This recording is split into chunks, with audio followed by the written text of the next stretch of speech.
Number 5. Marco Gumabaw. Ayon sa isang vlog ni Ivana na ang gwapo ng mukha ni Marco. Sinasabi niya with shy smile, kaya inaasar siya ni Mona. At sinabi niya din, Bro, crush kita. grabing ngiti naman yan, Ivana. Number 4, Sam Milby. Siya ang celebrity long crush ni Ivana. At aba, abot langit ang ngiti niya nang magkaroon sila ng isang teleserye.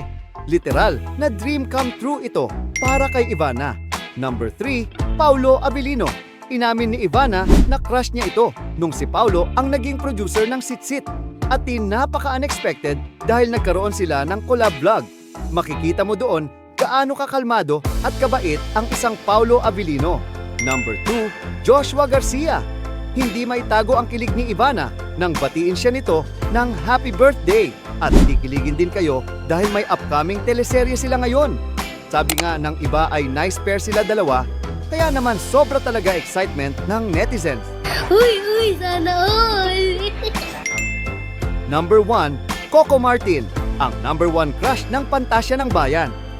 Sa mga interview ay ilang beses niya na sinabi na pinaka-crush niya si Coco Martin. Nakasama niya na din ito sa mga teleserye tulad ng Batang Quiapo at Ang Probinsyano. Dito niya nakita paano mag-direct at mag-acting si Coco Martin at para sa kanya ito ay nakaka-add ng hot sa ating King of Philippine Television. Para sa'yo, ka-modern, sino ang bagay kay Ivana? Comment mo sa baba.